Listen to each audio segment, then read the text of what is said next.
سلام عليكم واهلا وسهلا بيكم. ازيكم يا احلى واجمل فانيليات؟ يا رب دايما تكونوا بخير. النهارده ان شاء الله هنعمل حاجه مختلفه عن فكره التزيين والالوان والجو ده. لا، هنعمل حاجه بيطلبها السوق فعلا، وهي العروض او علب العروض اللي بيكون فيها تورته واكتر من ايتم كمان موجود معانا. تعالوا نشوف هنستخدم ايه فيها النهارده. اول حاجه انا معايا شويه بسكوتات لوتس واوريو، وكمان معايا تشوكلت شيبس بني وابيض، وكمان معايا شويه كاندي واللي هو المارشميلو والجيلي زي الجيلي كولا وكده، وكمان معايا شويه شوكولاته مبشوره، وكمان شويه كونو اللي هو اخر قطعه كده في الايس كريم، وتشوكلت كريسبي، وكمان بشر كيك شوكولاته، وكمان شويه براد شوكولاته. البارات دي انا عملتها ازاي؟ انا بيبقى معايا مولد سيليكون زي كده، بدل ما بشتري شوكولاته غاليه القطعه ب5 وب10 جنيه والعرض مش هيستحمل السعر ده، فبجيب بار سيليكون وبحط انا فيه شوكولاته المطبخ وبعملها زي ما انتم شايفين كده، بتطلع معايا قطع شوكولاته. اما بالنسبه للصوصات فانا معايا كراميل وصوص شوكولاته ونوتيلا بني ونوتيلا بيضه، كلهم سما ما عدا الكراميل كان المتحده. ومعايا هنا كمان 11 قطعه كيك. ال 11 قطعة دول عملتهم ب 600 جرام دقيق اسبونج وعليهم 7 بيضات ونص كوباية مية. كمان معايا 300 جرام من الكريمة اللي بلون الشوكولاتة، طبعا معمولة بالكاكاو او بالجناش اللي انتي تحبيه. هنعمل ايه مع بعض؟ الكيك اللي عندي هنا مقاس 16 وانا بستخدم ورق فاكيوم. ورق الفاكيوم ده موجود عند مستلزمات الحلويات. بتقسمي المتر على 2 وبتبدأي تلزقي كده في الطرف وتبدأي تشتغلي. كيك العروض يا جماعة بيبقى عبارة عن طبقتين بس، ما ينفعش يبقى 3، ما ينفعش يبقى 4، لان العرض بيبقى عرض موفر وسعر حنين قوي، فما ينفعش اعليه او اكلفه لان كده مش هيطلع اي ربح. فيدوب بيبقى طبقتين كريمة وطبقتين كيك. الكيك اللي عندي مقاس 16، فالعرض ده عندي التورته بس لوحدها بتكفي من 4 ل5 افراد. بطلع العرض معاه 4 كب كيك، يبقى كده مجمل العرض 9 افراد. سعره كام؟ خليكم معايا لان احنا هنعمل تسعير فيه بالورقه والقلم وهنشوف كل التفاصيل مع بعض، فخليكم معايا. دلوقتي كمان حطيت شويه صوص شوكولاته فوق الكريمه اللي معايا علشان هبدا ازين. انا بحب ورق الفاكيوم اللي بيبقى شفاف لان بيبين طبقات الكيك وطبقات الكريمه وبيخلي الشكل اشيك من ورق الفاكيوم الملون او اللي مش مبين جوه طبقات الكيك. ببدا احط شويه صوص الشوكولاته. طبعا كل الصوصات انا بكون حطاها في اكياس حلواني عشان سهل عليا الشغل، ما بشتغلش بقى بالمعلقه ويفضل يسيل مني وكده، لا كله في اكياس حلواني. حطيت كمان البارات اللي انا عملتها وريتها لكم في المولد السيليكون، وحطيت شويه تشوكلت شيبس باللون البني، وحطيت كمان شويه كور كده من كور الشوكولاته. هو الفكره في التزيين انه يبقى تزيين رقيق، مش معنى انه هو عرض او رخيص يبقى انا هخلي التزيين مفنكش، لا لا لا خالص. بالعكس، العرض عشان يتباع لازم يبقى شكله حلو وسعره حلو. هنا كمان حسيت ان الدنيا مظلمه شويه فحبيت انورها بشويه كده من التوت وسنه صغيره خالص خالص من الدست الذهبي، هتديها لمعه كده وشكل لطيف. بجيب بعد كده يا اما مثلا سيور كده من الستان، او سيور من الخيش، او سيور من اي خيط بس شكله حلو عندك، وبتبداي تلفي بيه الورق الفاكيوم عشان يبقى شكلها لطيف كده. طبعا كنت عامله اوردر كب كيك خاص بالعرض. ان شاء الله باذن الله هنزل لكم وصفه الكب كيك لانه بجد طعمه تحفه خرافي. ما ينفعش يفوتكم ان شاء الله. بزين نفس الكب كيك بنفس فكرة تزيين تورتة العرض اللي معايا. يعني هنا حطيت عليها صوص شوكولاتة، هنا برضو حطيت صوص شوكولاتة، وبظهر المعلقة يعني حاجة بيتي خالص، الدنيا سهلة معانا. بظهر المعلقة كده فردته. وكمان هحط عليه قطع كده من الشوكولاتة اللي انا حطيتها برضو في العرض، وبرضو شوية شوكولاتة كريسبي، وبرضو شوية شوكولات شيبس، وكمان بيبقى فيه بشر كده واقع من التوت ده، فبرضه هحطه عليه كده بحيث يبقى ماتشنج مع نفس الكيكه بتاعه العرض، وبرضه سنه الدست الذهبي.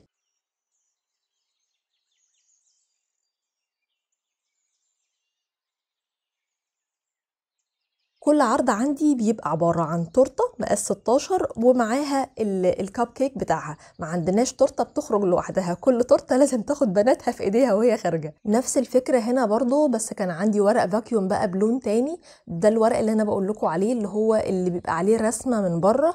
مش بيبقى احلى حاجة قوي من ناحية انه شيك، لكن شغال.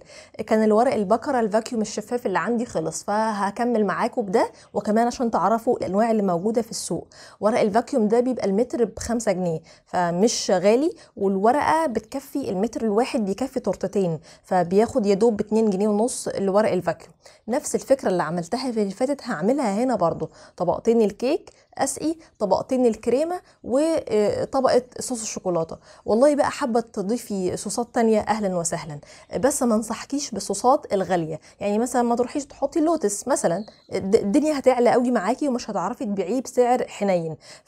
كل الحاجات دي احنا بناخدها في الاعتبار عشان خاطر نطلع عرض سعر حنين ومكسب فيه كويس، ويبقى عليه اقبال. لان فكره العرض يعني عليه اقبال، لان العرض لو مش عليه اقبال انت اهدرتي وقت ومجهود وما كسبتيش.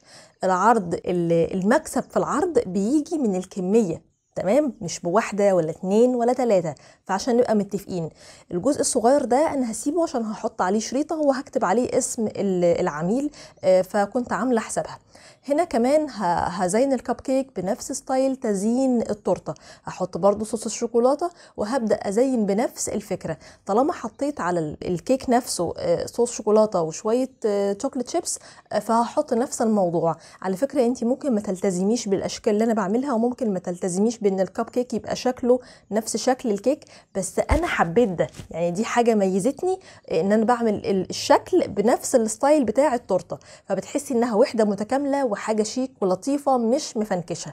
فانا حبيت الستايل ده.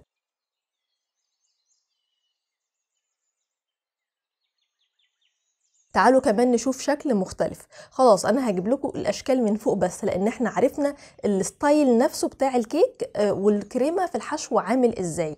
دي نوتيلا. النوتيلا في الساقعه بتبقى عامله كده وبتبقى تقيله، طبعا عمري ما اعرف استخدمها كده، لازم اسيلها بالشكل ده. طيب انا هسيلها ازاي؟ هسيلها باستخدام الزيت. اوعي اوعي اوعي تحطي زبده، اوعي تحطي لبن، اوعي تحطي ميه، اوعي تحطي صوص شوكولاته، اوعي تحطي اي حاجه تانية في تسييل النوتيلا غير الزيت. زيت نباتي فاتح جميل، زي مثلا عافية، زي هلا، حاجة فاتحة كده وطعمها جميل، مش هتفرق معايا في الطعم. وبسيل بيها صوص النوتيلا، فاقدر افرده كده بمنتهى السهولة زي ما انت شايفة. القطع الشوكولاتة دي قطع شوكولاتة، انا باخد البار الكبير وببشره بالمبشرة الخاصة بتاعتي بتاعت الحلو، وبيبقى بالشكل ده. كمان هزين شوية بسكوت لوتس كده، واحط في النص شوية شوكليت شيبس، هيبقى برضو شكلها لطيف وعسول ونايس، والدنيا حلوة وسهلة وشكلها مغري للعين. اهم حاجة ان العرض يبقى سعر حنين، شكل حلو، عليه اقبال، يعني الحاجات دي تبقى مناسبة قوي لفترات الركود اللي كلنا بنعاني منها في السوق بسبب اختلاف الاسعار. فالناس مش بتبقى مقبله على الحاجات الغاليه. هنا كمان انا النوتيلا اللي سيحتها دي بحط الكب كيك كده جواها، وانا كده باخد الشكل بتاعه بدل ما اشتغل بالمعلقه ويبدا يسيل بقى ويسيح مني وينزل على ورقه الكب كيك نفسها. فكده بتبقى سهله. اللوتس بقسمه على 2، البسكوت على 2 عشان تبقى مناسبه لحجم الكب كيك، وببدا اشتغل كده. بحط عليه الشوكليت شيبس زي ما انتم شايفين كده، بحيث يبقى كله نفس الستايل ونفس الفكره. تعالوا كمان انا هوريكم اشكال تانية ومختلفة، وكمان زي ما قلت لكم هنعمل تسعيرها مع بعض ونعرف اتباعت بكام والمكسب فيها كام. وخلي بالك ان تسعير العرض الواحد بيختلف عن تسعير الكمية. لما بتعملي كمية التسعير بيقل والمكسب فيه بيكتر. لما بتعملي عرض او 2، يعني علبة او 2، لا التسعير بيزيد والمكسب هو اللي بيقل، لان الكمية بترمي معانا اكتر. فنقطة ناخد بالنا منها وهشرحها لك بالتفصيل وانا شغاله في التسعير. هنا انا حطيت شويه روزيتات كده من الكريمه، وحطيت عليها شويه بسكوت اوريو. بين كل روزيتا والتانيه بحط بسكوته، بيبقى شكلها لطيف. كمان هحط روزيتا في النص، وكمان هحط نفس بسكوت الاوريو، وهكسر الشكل شويه بالشوكولات شيبس الابيض اللي معايا. نفس الفكرة دي هعملها برضو في الكب كيك. هجيب الكب كيك هحط عليه نفس ستايل الروزيتا اللي انا عاملاها، بس هعملها على الواسع بيبقى شكلها احلى ومختلفة شوية. بعمل يعني طبقتين كده فوق بعض في نفس الستايل ومش بقفل من النص، وهحط برضو بسكوت الاوريو، وهحط كمان شوية شوكولات تشيبس برضو باللون الابيض عشان تبقى ماتشنج مع التورته. كده شكلها لطيف وحلوة ونايس، ويعني كان دي اكتر تورته على فكرة اتطلبت في العرض الستايل ده من الكيك. هنا انا حطيت نوتيلا بيضه وعملت حركه بايدي كده علشان اقسمها بشكل عشوائي، يعني عملت يعني زي ما تكون قلب كده مكسور علشان اعمل شكل عشوائي شويه، واعمل النصين نوتيلا بيضه ونوتيلا غامقه. الطلب بتاع التورته ده كان كده. برضو في نفس الموضوع انا عايزه اقول لكم ان احنا نحط الصوصات في كيس حلواني افضل كتير جدا من انك تستخدميها كده. كيس الحلواني بيخليها لسه سايله معاكي، الجو مش بيخليها ساقعه بسرعه، وبيبقى اسهل قوي في الفرد، ومش بتلحوس الدنيا بقى حواليك، الدنيا بتبقى سهله. بمجرد خله كده وتبداي تعملي، تدخلي من الابيض على البني، من الابيض على البني، فهتعمل معاكي الشكل اللطيف ده، ومش هتبين انها مقسومه كده بشكل مش لطيف. كمان هحط على الجزء الابيض شويه شوكولاته برات، والجزء البني هحط عليه شويه لوتس بحيث اكسر اللون شويه، وشويه شوكولاته شيبس ابيض. خلاص يبقى كده لطيفه قوي. بالنسبه للكب كيك بتاعها هعمل 2 بني و2 ابيض، زي ما كانت التورته نصين كمان هخلي الكب كيك اللي عندي نصين.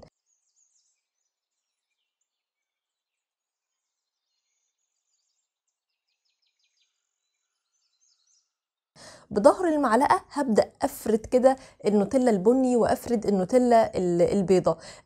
للعلم النوتيلا البني والنوتيلا البيضه سعرهم مقارب من بعض، بيتباعوا كيلوات، يعني كيلو كده عند بتوع مستلزمات الحلويات. انا بجيبها ماركه المتحده.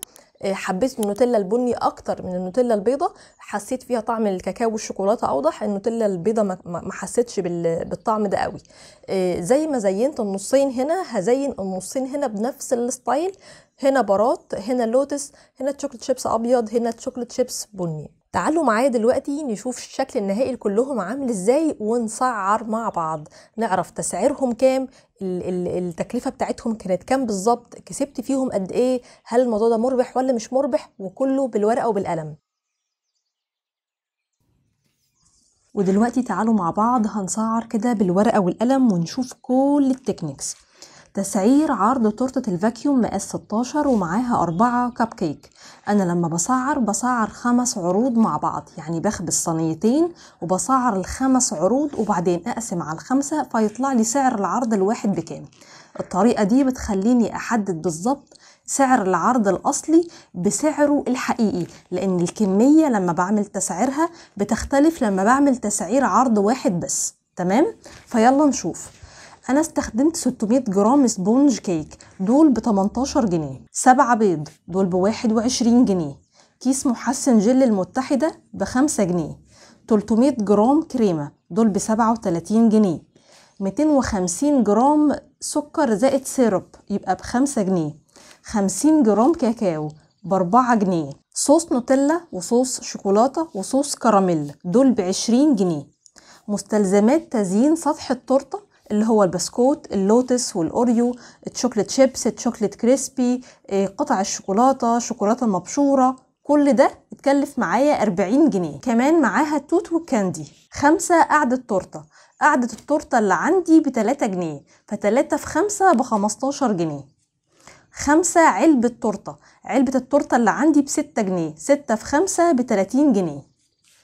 2.5 متر ورق فاكيوم اللي انا مغلفة بيه. ورق الفاكيوم المتر ب5 جنيه، فانا استخدمت 2.5 متر لان كل تورتة بتاخد معايا نص متر، فالمتر بقسمه على تورتتين، يبقى 2.5 متر ب12 جنيه ونص. 20 قطعة كب كيك. قطعة الكب كيك تكلفتها معايا بكل مشتملاتها انا عامله لها تكلفة خاصة. قطعة الكب كيك بتقف معايا ب2 جنيه و90 قرش، لكن علشان حط عليها هنا كريمة ومدلعاها شوية فهحسب ان القطعة واقفة معايا ب3 جنيه وربع. معامل هلك 20 جنيه. غاز كهرباء مية 20 جنيه. توصيل 10 جنيه. ورق زبدة وورق كب كيك كلف معايا 5 جنيه. تعالوا نحسب كل ده ويطلع معانا كام. لما جمعت كل ده طلع معايا 328 جنيه. تمام، 328 جنيه. اقسمي ال 328 دولي على 5، هيطلع لك سعر العرض الواحد ب65 جنيه. حلو كده، عرفنا ان سعر العرض تكلفة 65 جنيه. طيب سعر البيع، سعر البيع انا هسعر لك 3 اسعار للبيع وانتي تشوفي اللي يناسبك فيهم ايه.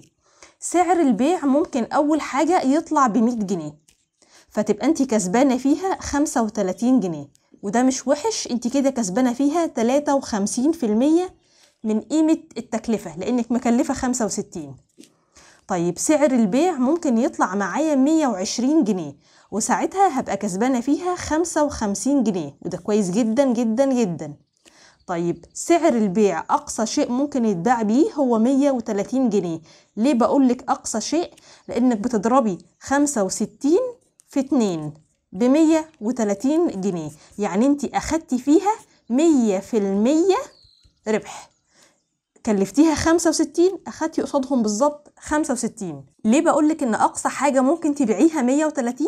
عشان بنراعي إن ده عرض. يعني إيه عرض؟ يعني ده مش سعره الأصلي، يعني سعره الأصلي ممكن يبقى ب150، ممكن يبقى ب160، لكن أنا عشان عاملة عرض فعامله لكم مثلا وليكن ب130، فبتفرق معايا في الكمية. الناس لما بتلاقيه رخيص بياخدوا منه كتير، فلما بياخدوا منه كتير أنا ببيع أكتر، بكسب أحسن. يعني لو فرضنا إن أنا هعمل 5 في اليوم لمدة أسبوع مثلا وهبيعه على 130، فهتضربي 65 في 5، يبقى حضرتك هتكسبي في اليوم 325 جنيه. ممكن تعملي العرض ده لمدة أسبوع، هيكفي معاكي تشتري خاماتك وتشتري كل اللي انتي عايزاه لو انتي ما عندكيش سيولة في فترة ركود.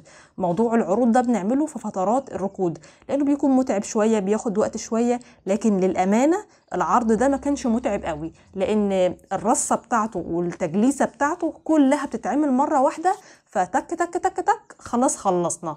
اهم حاجة يبقى عندك تلاجة خاصة للشغل، لان العروض بتاخد مكان في تلاجة البيت، فما ينفعش خالص تتعمل في تلاجة بيت، لازم تلاجة شغل. اتمنى النهاردة اكون وفيت كل النقط دي اللي انتوا سألتوا عليها في مسألة العروض وفي مسألة تسعير العروض. اوعوا اوعوا اوعوا اوعوا تنسوا اللايك والشير. طالما وصلتوا للنقطة دي من الفيديو يبقى الفيديو عجبكم. بليز بليز بليز لايك شير كومنت حلو، دعمكم بيفرق معايا جدا. ألف سلامة.